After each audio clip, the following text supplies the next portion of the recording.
Selamat malam Bapak Ibu semua yang di gereja maupun di Zoom atau YouTube.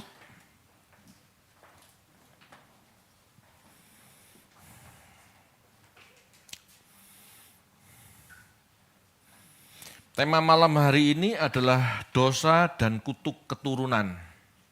Ya. Dalam kekristenan Bapak Ibu, ada dua doktrin yang sering disalahpahami, yaitu tentang dosa keturunan dan kutuk keturunan. Dosa adalah kemelesetan, gitu ya, dan kutuk adalah hukuman. Banyak kali karena dosa dan kutuk keturunan, kita hidup tidak semestinya seperti yang kita harapkan. Sehingga Bapak Ibu banyak ya, khususnya dalam gereja-gereja Pantekosta, karismatik, doa-doa memutuskan kutuk keturunan. Betul ya? Masalahnya efektif enggak? Atau tepat enggak dilakukan? Bisa enggak kutuk keturunan atau hukuman keturunan itu dihapus dari hidup kita jika kita masih punya dosa keturunan? Nah itu. Kadang-kadang cuma ritual tok, tengking sini, tengking sana. Tiap kali alkohol, tengking lagi, tidur lagi. Mau sampai kapan Bapak Ibu? Dulu saya sering, makanya saya berpikir, ini yang benar gimana ini? Kok tiap kali ketemu pendeta, kamu berdosa, kamu kutuk, dalam hidupmu ada kutuk keturunan.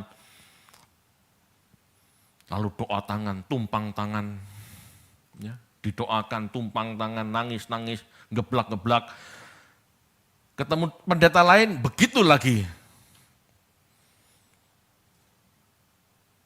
Masalahnya kita nggak mengerti apa itu dosa keturunan dan kutuk keturunan. Bapak Ibu, ya ini khususnya orang-orang mistis. Orang Pantekosta itu kan mistis. Ya, segala sesuatu diyakini tanpa dipahami. Nah, itu masalahnya. Ya, kita harus berubah Bapak Ibu. Kita sama Tuhan dikasih otak untuk berpikir. Dosa keturunan seringkali dihubungkan dengan Adam dan Hawa.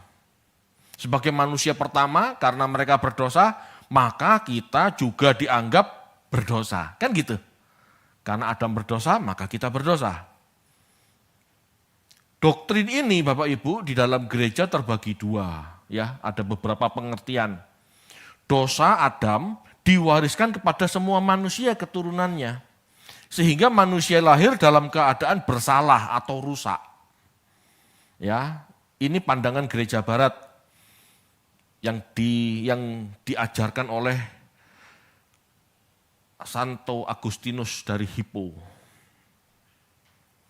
Ada juga pandangan gereja timur, yaitu lebih menekankan warisan kematian dan kerusakan dari dosa Adam. Jadi bukan dosanya yang menurun, tetapi akibatnya. Bukan kesalahan pribadi Adam yang kita tanggung, tetapi akibat dosa Adam, manusia mewarisi hukumannya. Ya, tidak berdosa secara langsung. Tetapi karena manusia berdosa harus mati, maka semua manusia mati. Dari kedua pengertian ini ada perbedaan, ya, jelas itu ada perbedaan. Tetapi keduanya tidak salah, ya. Tetapi kita harus benar dalam memahami kebenaran ini. Kita harus benar dalam memahami konsep-konsep ini. Enggak boleh mistis. Kalau mistis, maka tiap kali tidak ada perubahan hidup, kita ditumpangi tangan. Kita putus kutuk keturunan lagi. Siapapun pendetanya, solusinya tumpang tangan lagi. Seperti itu kan?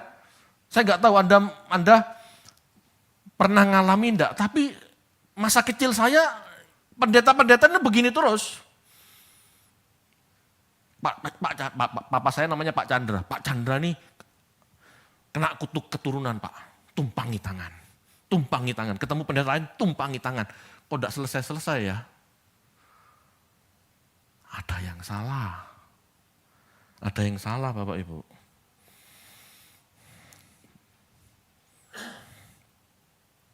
Jadi kita harus benar-benar memahami apa itu dosa keturunan dan apa itu kutuk keturunan. Karena orang tua berdosa, maka berakibat kutuk bagi keturunannya. Ya, itu kan konsep. Karena manusia meleset, maka keturunannya kena kutuk. Apakah Allah seperti itu? Dan setiap kali masalah yang ada selalu dihubungkan dengan kutuk keturunan. Ekonomi seret, kutuk keturunan. Anaknya goblok, kutuk keturunan. Betul? Sehingga setiap kali orang Kristen mengadakan ritual doa pemutusan kutuk keturunan. Ini aneh Bapak Ibu. Ya, ini aneh. Bukan nggak boleh doa ya. Tetapi jika sebuah ritual tidak ada bukti konkret dari sebuah masalah menjadi solusi, maka ritual itu bukan solusi sebetulnya. Ngerti ya maksudnya ya? Jika ada sebuah masalah, lalu diadakan doa ritual, dan tidak ada solusi, maka doa ritual itu bukan jalan keluar. Ngerti ya maksudnya ya? Bukan alat lepas, karena tidak ada yang lepas dari doa itu. Kalau memang bisa lepas, doa ritual sekali cukup. Tidak perlu bolak-balik doa pelepasan, doa pemutusan kutuk, tidak perlu. Kalau sampai bolak-balik berarti doa ini tidak mandi. Ngerti maksudnya? Ngerti nggak mandi nggak? Apa? Nggak manjur. Itu. Nggak mandi, bukan nggak mandi begini ya, bukan nggak manjur gitu. Lalu seperti apa Pak? Oke, kita akan bahas gitu ya. Sekali lagi ini bukan nggak boleh doa, tetapi kita harus tahu solusi yang tepat gitu loh. Bapak Ibu, umumnya orang Kristen memakai sebuah ayat ya untuk menjelaskan sebuah konsep dosa dan kutuk keturunan, yaitu di Keluaran 20 ayat 5 sampai 6. Silahkan Bapak Ibu. Silahkan siapa yang membaca? Bapak Ibu. Keluaran 20 ayat 5 sampai 6. Ya. Jangan sujud menyembah kepadanya atau beribadah kepadanya.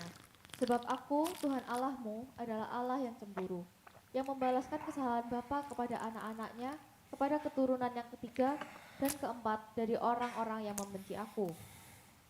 Tetapi aku menunjukkan kasih setia kepada beribu-ribu orang, yaitu mereka yang mengasihi aku dan yang berpegang kepada perintah-perintahku. Yap. Bapak Ibu, dalam Keluaran 20 ayat 5 sampai 6 ini dikatakan Allah akan membalas kesalahan bapa kepada anak bagi yang bersalah sampai keturunan ketiga. Wow. Kok kejam ya? Yang salah bapaknya, cucu dan cicitnya kena. Tapi itu firman Tuhan. Ya firman Tuhan jangan ditelan mentah-mentah. Ayo dipikir. Apakah benar Allah sekejam itu dan tidak berlaku adil? Oh nggak cucu cicit nggak ikut salah kok malah dihukum. Ya. Benarkah kita terkutuk karena kesalahan kakek dan orang tua kita? Halo Bapak Ibu. Apakah Allah yang maha pengampun, maha adil, maha kasih, begitu pendendam, sehingga hukuman bagi kesalahan orang tua ditimpakan pada anak, cucu, cicit? Apakah ini gambaran Allah yang penuh kasih? Jelas tidak. Apakah ini gambaran Allah yang adil? Jelas tidak. Hari Kamis saya juga menjelaskan karakter Bapak. Saya nggak mau orang salah paham sama Bapak.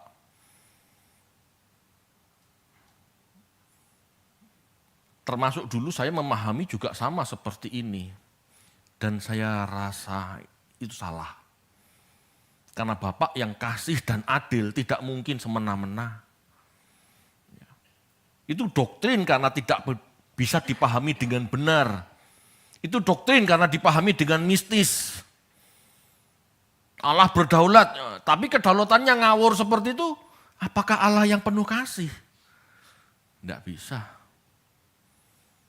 Bapak Ibu, bahkan kita manusia, tidak membenci anak tetangga hanya karena orang tuanya menjengkelkan kita. Betul enggak? Ada enggak dari kita, ada anak tetangga ngelihat lewat depan rumah kita, orang tuanya menjengkelkan kita, tapi ini anak lewat rumah kita, lalu kita sawat. Jencekno ya. Ada?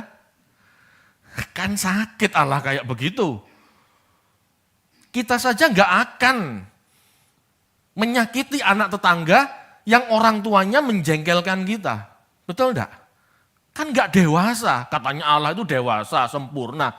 Lah tapi anak tetangga enggak salah gara-gara orang tuanya kita jengkel, kita nyalahin malah. Kan enggak benar. Atau bahkan Bapak Ibu, kita tahu ini anak tetangga yang menjengkelkan kita. Tapi suatu saat kita ketemu di tengah jalan, anak ini perlu bantuan kita. Kita bantu enggak anak ini? Kita bantu. Enggak gara-gara, woi ki anak yang bapak yang gapleki jarno wis. Masa kayak gitu? Halo. Ayo dipikir. Meskipun orang tuanya menjengkelkan, tapi kalau tahu itu anak tetangga butuh bantuan, ya kita bantu toh. Pasti itu. Kapok anak tonggo iki ngelamak memang. Kapok. Tak tambahi malah. Masa kayak gitu? Anda anak siapa? Kita anak siapa kalau kayak begitu? Itu anak setan pasti. Kan bapak kita bukan setan. Amin. Bapak kita bapak yang penuh kasih. Tidak mungkin seperti itu. Jelas Allah tidak bertindak sewenang-wenang seperti itu. Ini perlu dipahami Bapak Ibu. Ini perlu direnungkan. Kalau kita aja tidak begitu, maksud Allah begitu. Saya begitu Pak, oh ya sudah ya, enggak usah dengerin khotbah ini ya kan. Bapak Ibu, ada tertulis dalam kitab suci, dosa masuk dalam dunia oleh satu orang. Ya ada tertulis Anda pernah dengar, Roma 5 ayat 12, saya enggak perlu dibaca. Sehingga Bapak Ibu karena dosa masuk dalam dunia satu orang, dalam dosa aku dikandung ibuku, itu kata Mazmur. Lalu karena kita dikandung dalam dosa, semua orang yang lahir telah dikatakan berdosa. Semua orang telah berdosa. Itu Roma 3. Ini ada penjelasannya Bapak Ibu. Kita tidak bisa berpikir ini mistis, sebuah ketetapan dan tidak ada solusinya. Tidak seperti itu. Kita bersyukur hidup di zaman sekarang karena semua ilmu pengetahuan demikian maju dan kita bisa belajar. Jadi semua ini bisa dijelaskan secara ilmiah, tidak mistis. Masalahnya orang zaman dulu itu kan nggak ngerti, makanya semua penjelasannya mistis. Ya, padahal Tuhan nggak mistis Bapak Ibu. Bapak Ibu, manusia sesungguhnya terlahir seperti kertas kosong. Meskipun begitu, yang namanya kertas memiliki sifat masing-masing dari bahan bakunya. Betul? Ada kertas yang dilempit, diremet langsung lungset gitu ya. Tapi ada juga yang enggak. Ada kertas yang ditulis langsung tertulis dengan baik. Ada kadang-kadang yang begitu ditulis Tidak tertulis, licin, ngerti maksudnya ya, beda ya gitu. Ada yang licin sampai harus diurek-urek di sini baru ngecap gitu ya, baru nulis gitu. Itu sifat kertas. Manusia lahir itu seperti kertas kosong, bersih memang. Tapi setiap kertas punya sifat karena bahan bakunya berbeda. Demikian manusia. Lahir Bapak Ibu itu sebetulnya tanpa dosa. Sebab dia belum melakukan apa-apa. Mana bisa bayi procot dikatakan ini berdosa. Loh dia melakukan apa kok berdosa? Yang betul manusia lahir, bayi lahir ada sifat dosanya. Punya sifat dosa. Tetapi belum berdosa loh. Loh masih bayi kok. Belum bisa apa-apa. Anda harus paham yang disebut dosa itu apa. Ya ini perlu kita baca. Yakobus 1, 14-15. Yakobus 1 ayat 14-15. Tetapi tiap-tiap orang dicobai oleh keinginannya sendiri, karena ia diseret dan dipikat olehnya. Dan apabila keinginan itu telah dibuahi, ia melahirkan dosa. Dan apabila dosa itu sudah matang, ia melahirkan maut. Ya, Anda harus bisa membedakan antara sifat dosa dan buah dosa. Dosa sebagai buah adalah tindakan. Sifat dosa adalah pemikiran atau sifat atau kecenderungan. Pada saat Tuhan Yesus mengatakan, seorang yang melihat wanita lalu menginginkannya, dia berdosa. Itu sifat dosa. Tapi belum dibuahi. Sampai dia melakukan percabulan atau perzinahan, nah itu baru dosa sebetulnya. Itu buah dosa. Ya. Sifat dosa bisa diperbaiki. Tetapi kalau dosa sudah terjadi, maut akibatnya. Ini harus dibedakan Bapak Ibu. Demikian manusia. Bayi lahir procot itu belum berbuat dosa. Dia seperti kertas putih, masih kosong. Tetapi punya sifat dosa. Yang akan bertumbuh, berkembang seiring anak itu menjadi dewasa. Ini harus dipahami dulu. Demikian manusia lahir tanpa dosa sebab dia belum melakukan apa-apa. Namun sebagai keturunan seseorang, anak pasti mewarisi memori genetik dan didikan atau kebiasaan orang tua. Ya. Tolong catat memori genetik, nanti dimunculkan supaya tahu, Yem. Ya. Bapak Ibu, manusia lahir, bayi lahir seperti kertas kosong. Tetapi dia mewarisi sifat orang tua. Memori genetik orang tua. Kita mewarisi informasi biologis dan kecenderungan yang mempengaruhi cara kita berpikir, merasa, dan bereaksi. Ada yang namanya memori genetik, misalnya temperamen, fobia bawaan, bakat, daya tahan, kesehatan, psikologi. Itu bahwa ada kecenderungan anak yang lahir punya gen itu dari orang tua laki, suami, bapak atau perempuan, ibu, atau dari kakek nenek bahkan itu ada. Disinilah Bapak Ibu kita perlu sadar apa bawaan gen kita sehingga kita bisa berubah. Enggak cuma doa tumpang tangan, bukan enggak boleh berdoa ya sekali lagi. Tapi kita perlu sadar. Saya dulu tukang ribut Bapak Ibu.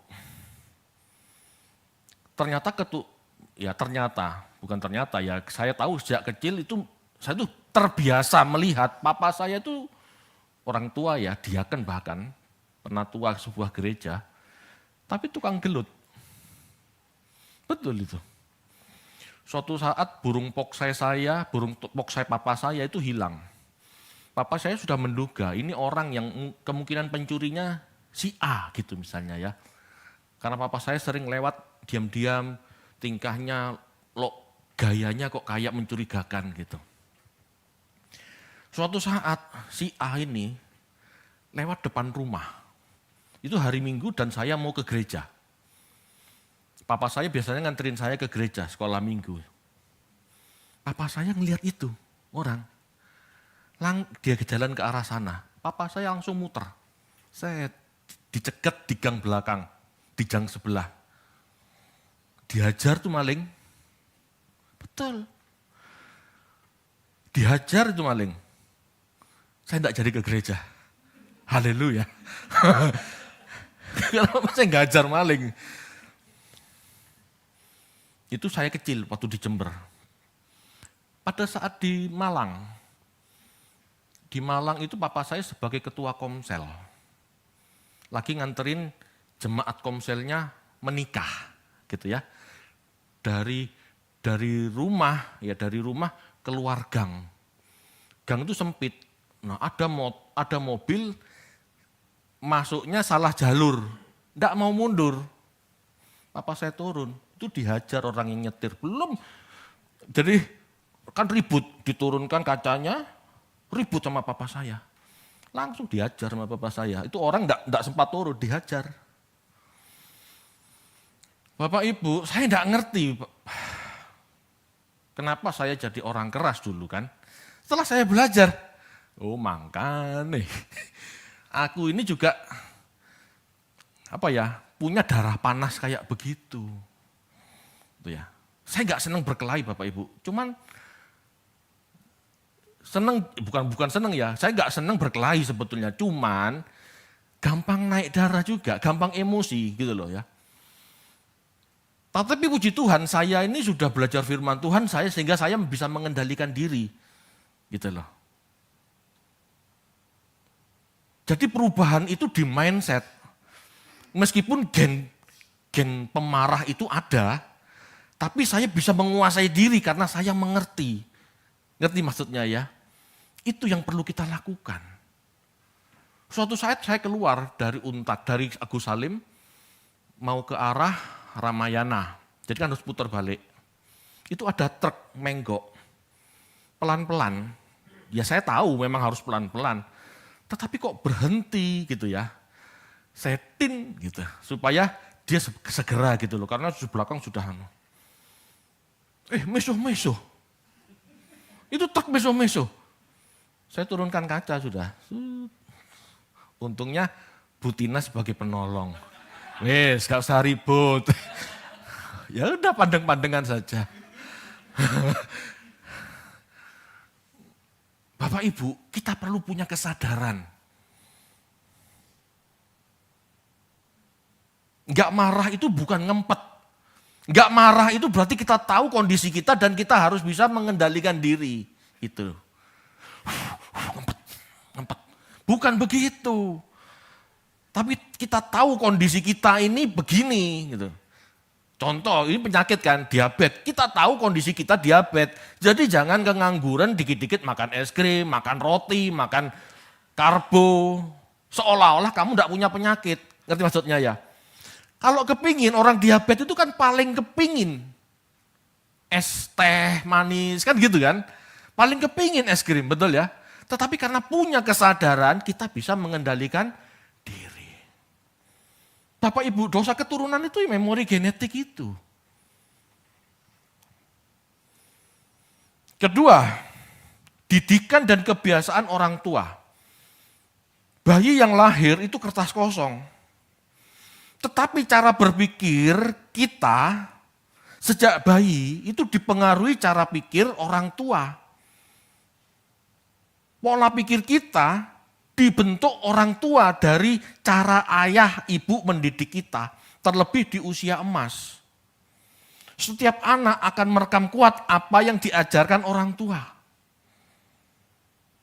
Orang tua mendidiknya salah, kita salah loh. Kita sebagai orang mendidik anak kita salah, anak kita juga salah loh. Jadi di sini kita yang harus bertobat bagaimana mendidik dengan benar. Setiap anak akan merekam kuat apa yang diajarkan orang tua. Anak akan melihat apa yang terjadi dan dialami orang tua. Jadi orang tua harus bertobat dulu. Supaya dosa keturunan ini tidak mengalir deras kepada anak kita. Kemelesetan kita berhenti sampai kita. 1 Korintus 15 ayat 33.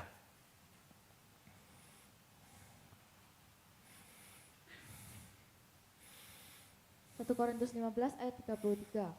Janganlah kamu sesat, pergaulan yang buruk merusakkan kebiasaan yang baik. Jangan Bapak Ibu berpikir pergaulan yang buruk ini di luar sana, gitu ya.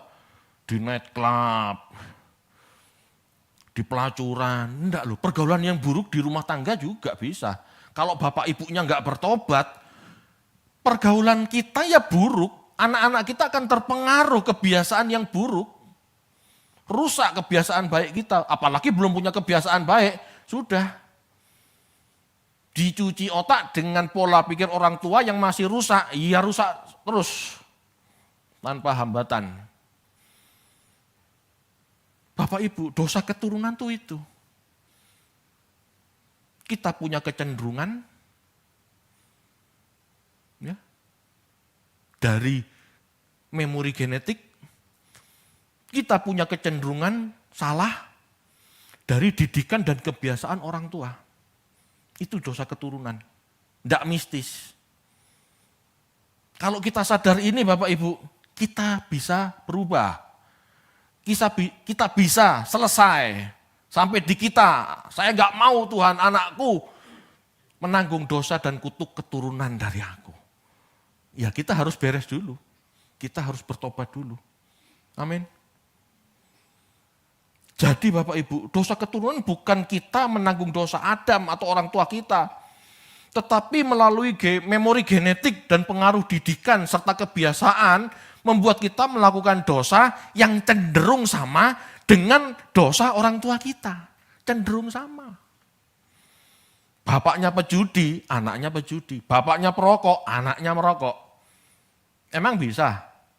Nyo, kamu jangan ngerokok. Lah papa merokok. Ya kamu enggak boleh, pokoknya papa boleh, kamu enggak boleh. Bisa gitu? Enggak bisa kan?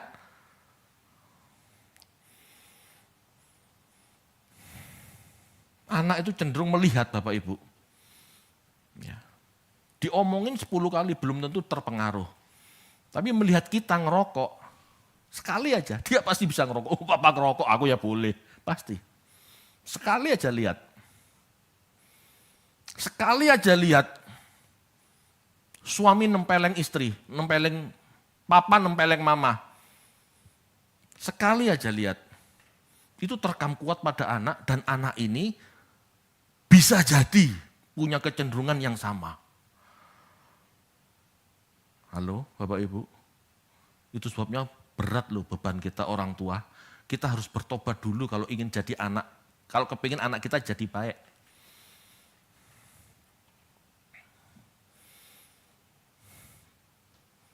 Kita sesungguhnya Bapak Ibu menanggung dosa kita sendiri akibat pengaruh buruk orang tua kita, lingkungan kita.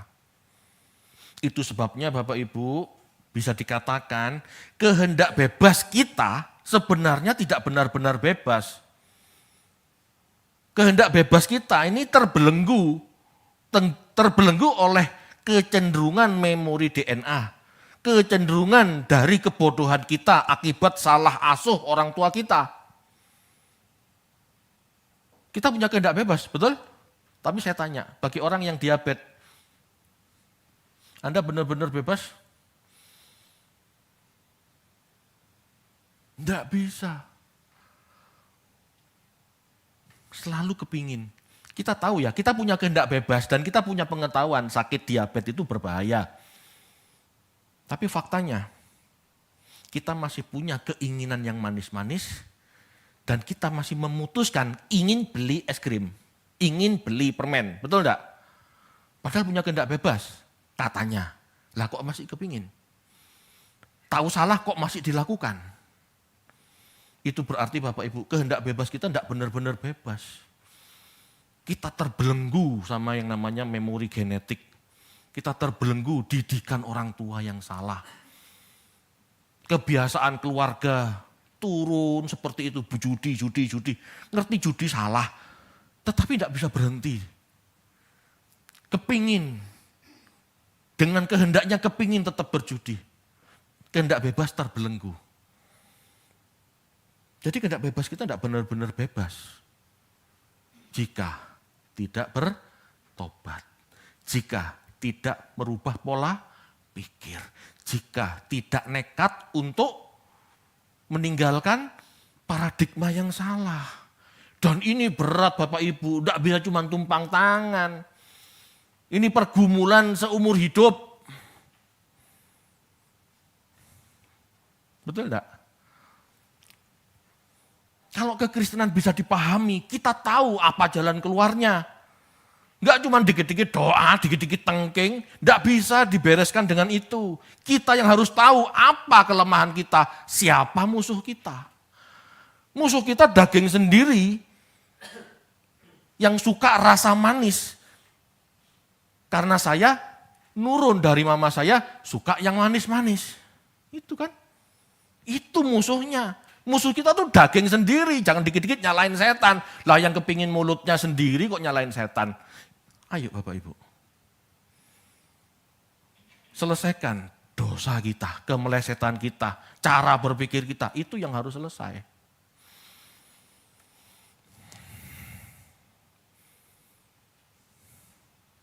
Yang penting buat kita harus segera sadar dan bertobat. Ingat ya, bertobat itu bukan ngaku Yesus Tuhan tok, tetapi merubah pola pikir. Merubah sikap hidup menjadi seperti Kristus. Sejak dini lebih baik. Sejak dini lebih baik sehingga dosa atau kemelesetan kita tidak perlu kita turunkan pada keturunan kita. Sebetulnya seperti itu. Efesus 2 ayat 10. Ayo dibaca yuk.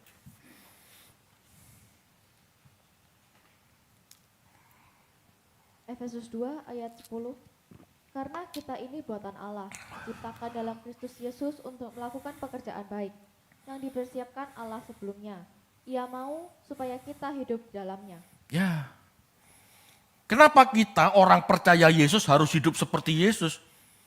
Karena Allah ingin kita ini baik-baik saja dan tidak kena kutuk keturunan. Allah itu baik.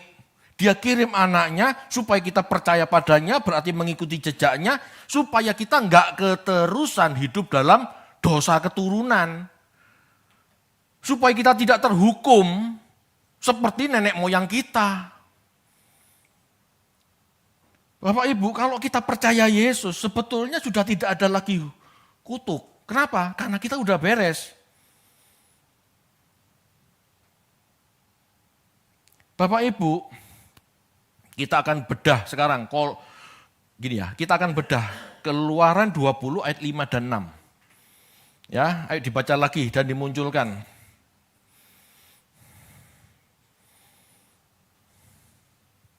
Keluaran 20 ayat 5 sampai 6. Jangan sujud menyembah kepadanya atau beribadah kepadanya.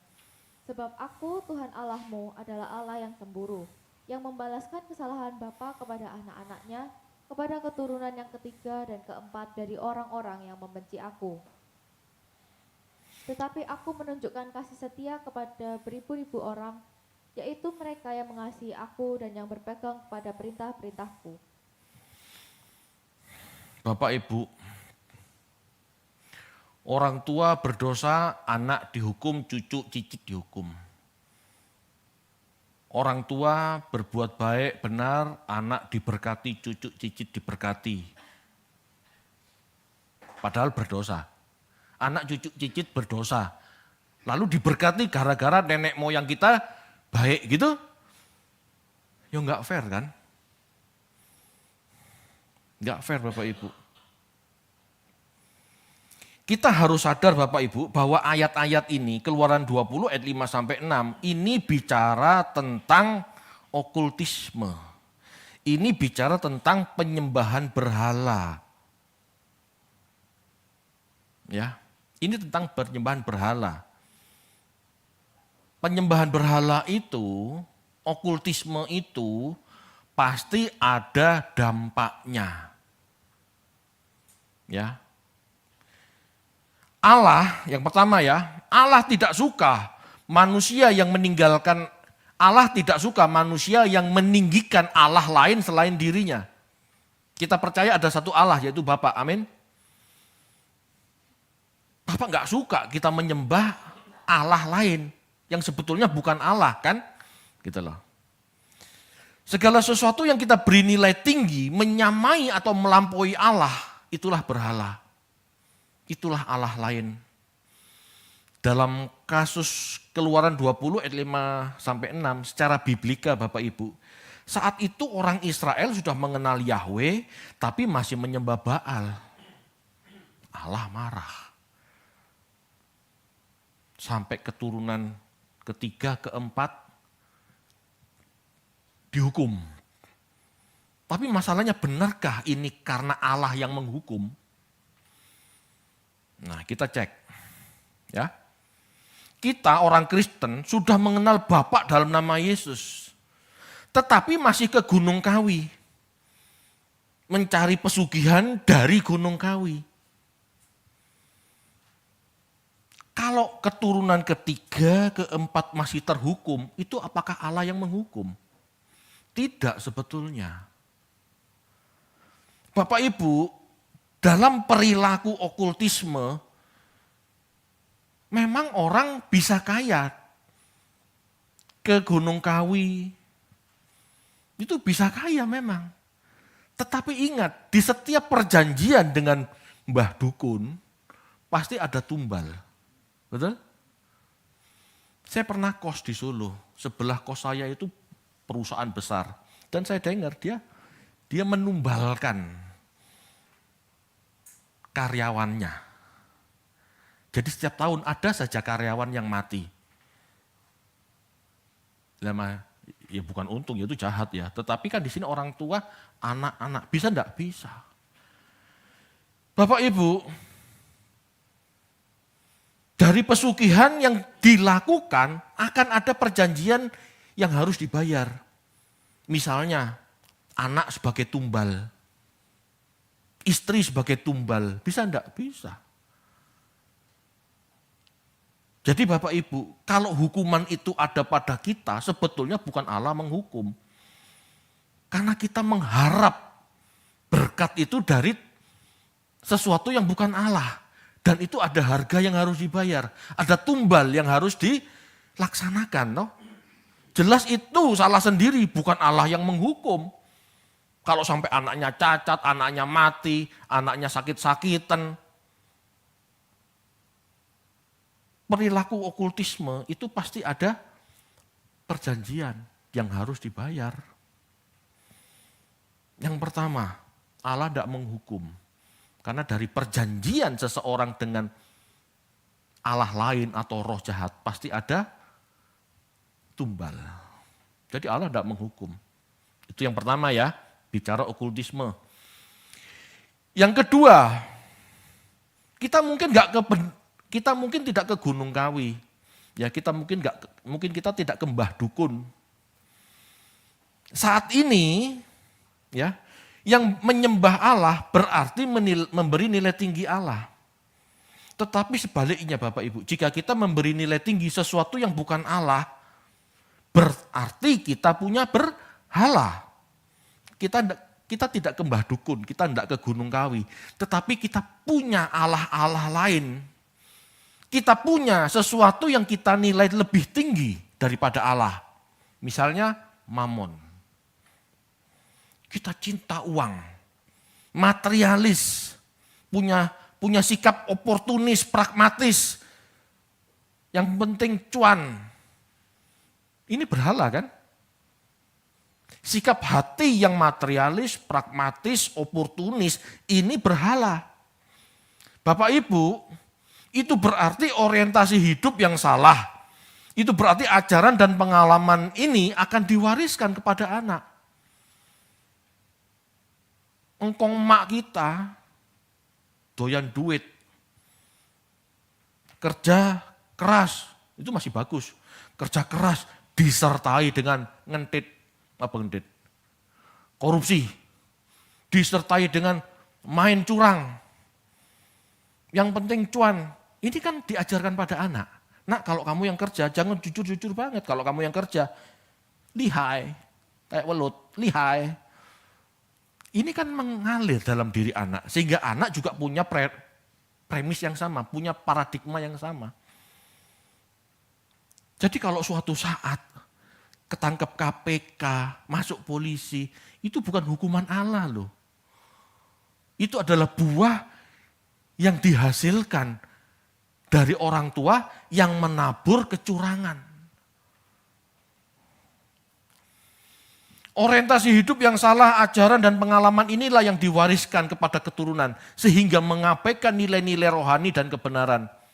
Sehingga anak keturunan kita, anak cucu kita punya langkah hidup yang salah dan akhirnya terperosok pada kriminal, ya jangan disalahkan lah, pola pikirnya begitu kok. Ngerti gak maksudnya? Itu Bapak Ibu. Ketiga, Allah lain atau berhala yang dimaksud bisa juga berarti tindakan atau kebiasaan yang salah yang dipertahankan. Misalnya orang tua terikat judi, miskin. Jangan salahkan Tuhan, karena orang namanya judi bisa menang, bisa kalah. Kalau pada saat kalah, rumah tangga hancur, jangan nyalahkan Tuhan kan. Kalau sampai anak kita menderita gara-gara kita salah judi, jangan salahkan Tuhan, itu bukan hukuman Allah. Itu gara-gara kesalahan kita yang suka berjudi. Orang tua malas, maka anak terlahir malas. Anak punya kebiasaan tidak produktif. Ini berdampak bagi keturunan kan. Tuhan mengatakan tidak kerja jelas tidak makan. Tapi kamu nyantai. Oh papa nyantai kok pak. Ya itu kan. Jadi anak cucu kita nurun, malas. Jadi bukan Allah menghukum Bapak Ibu. Ya. Tetapi kesalahan kitalah yang mengakibatkan keturunan punya sifat yang sama, punya kelakuan yang sama, dan ikut dalam penghukuman, tanda kutip, ikut dalam nasib buruk yang kita buat sendiri. Itu Bapak Ibu, apa yang kita tabur itu yang kita tuai. Amin. Ngerti maksudnya ya? Jadi Allah tidak menghukum orang tidak berdosa. Tetapi karena kita berdosa, ngikut apa kata orang tua yang berdosa, kita juga menanggung penderitaan akibat kesalahan yang sama. Jadi Allah sebetulnya tidak menghukum. Saat ini Bapak Ibu, jika kita sebagai seorang Kristen tidak menyembah Allah selain Bapa, tidak terikat berhala maksudnya, orientasi hidup kita seperti Kristus, memiliki pertimbangan yang baik dan benar, idealnya Bapak Ibu sudah tidak ada lagi yang namanya kutuk keturunan. Betul? Kalau dosa itu berhenti sampai orang tua kita dan kita sudah berubah, seharusnya hidup kita ya sudah mulai berubah. Anak kita terdidik dengan baik yang seharusnya ya juga mulai berubah. Enggak mistis. Tetapi ada langkah yang tepat untuk menghentikan dosa. Bertobat, merubah pola pikir. Allah itu Allah pribadi yang adil. Tidak akan menghukum anak karena kesalahan bapaknya, tidak akan. Ya. Allah itu adil, apa yang ditabur seseorang itu yang dituai. Bukan ditabur engkong, kita yang nuai, enggak. Itu sebabnya kita perlu berubah. Tidak boleh ikut-ikutan apa kata engkong. Tidak boleh ikut-ikutan apa kata papa mama saya. Kita punya sikap mandiri, hidup seperti Kristus. Itu perlu. Amin. Kita baca yuk, Ulangan 24 ayat 16.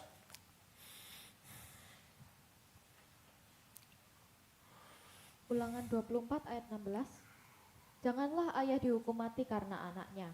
Janganlah juga anak dihukum mati karena ayahnya. Setiap orang harus dihukum mati karena dosanya sendiri. Jelas Bapak Ibu? Ini sifat Allah.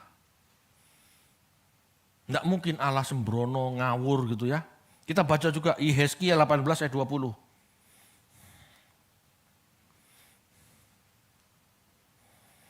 Yehezkiel 20. Yehezkiel 18 ayat 20. Yehezkiel 18 ayat 20.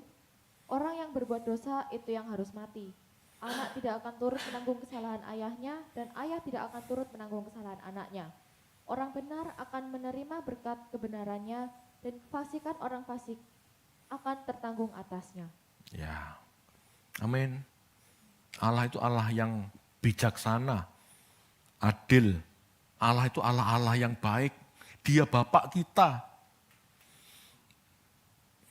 Allah itu kasih Bapak Ibu sekaligus adil. Tidak akan menghukum orang yang tidak bersalah. Tidak akan menghukum orang tidak bersalah. Ya, tidak akan menghukum orang yang tidak bersalah. Dia akan memelihara anak-anak yang tidak bersalah. Jika rumput di padang dipelihara, apalagi kita umatnya. Bapak Ibu, yang kita harus pahami umatnya ini juga harus kerja keras. Berusaha dengan cerdas. Keluar dari kebiasaan buruk keluarga kita. Kita harus keluar dari kebiasaan buruk keluarga kita. Kalau orang tua kita bermasalah dalam ekonomi, perhatikan apa kesalahan orang tua kita. Apa dosanya? Dosa itu kan kemelesetan. Oh, bapakku suka judi, Pak. Ya itu jangan berjudi. Oh, bapakku marahan, Pak, ngamuan. Ya jangan ikut-ikutan. Kita harus bisa merubah. Punya pengertian, ya, supaya nasibnya tidak sama seperti orang tua kita yang terhukum itu. Yang sebetulnya bukan dihukum, akibatnya sendiri kan. Yohanes 9 ayat 3. Ayo dibaca yuk.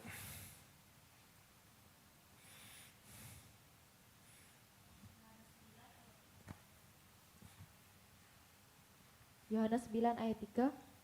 Jawab Yesus, bukan dia dan bukan juga orang tuanya, tetapi karena pekerjaan-pekerjaan Allah harus dinyatakan di dalam dia.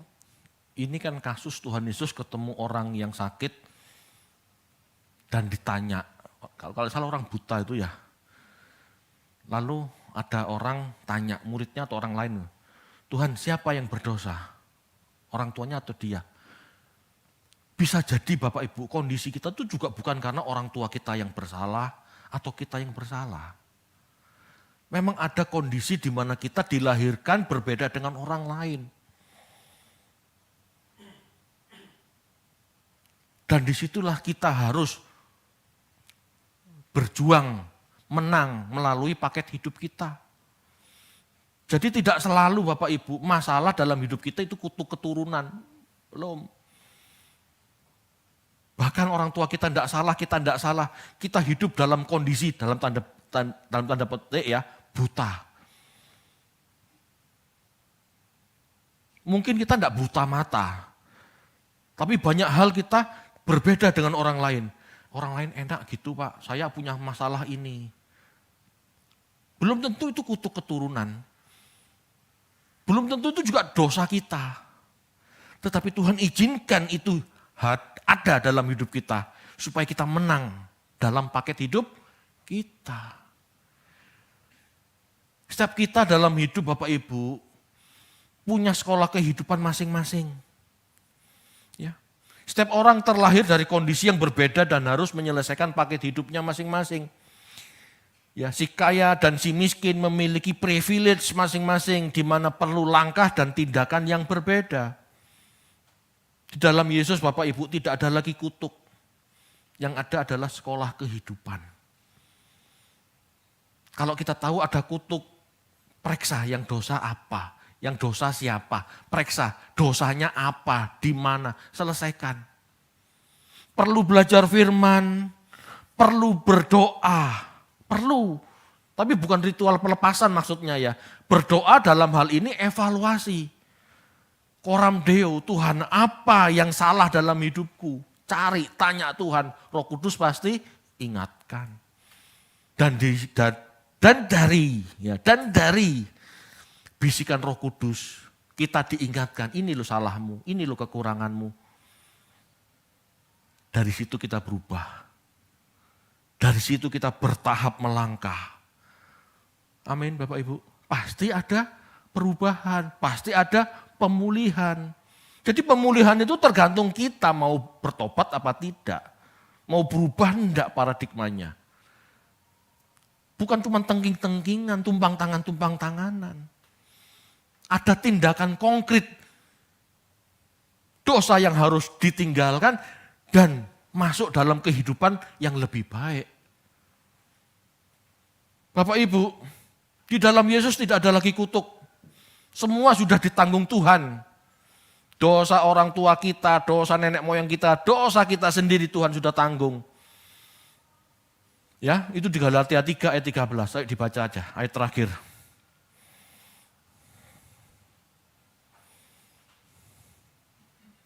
Galatia 3 ayat 13. Kristus telah menebus kita dari kutuk hukum Taurat dengan jalan menjadi kutuk karena kita. Sebab ada tertulis, terkutuklah orang yang digantung pada kayu salib. Semua sudah ditanggung Tuhan. Tinggal kita mau berpikir dan hidup seperti dia enggak. Kalau kita mau hidup seperti dia hidup, berpikir seperti dia berpikir, hidup kita akan dipulihkan. Bukan berarti kaya loh ya, tapi hidup kita dipulihkan. Kita hidup dengan kemuliaan. Hidupnya benar dan indah di mata Allah. Amin. Enggak hidup dalam dosa dan kutuk lagi, tidak. Sudah ditanggung Tuhan Yesus. Amin. Ayo kita berubah. Mari kita berdoa.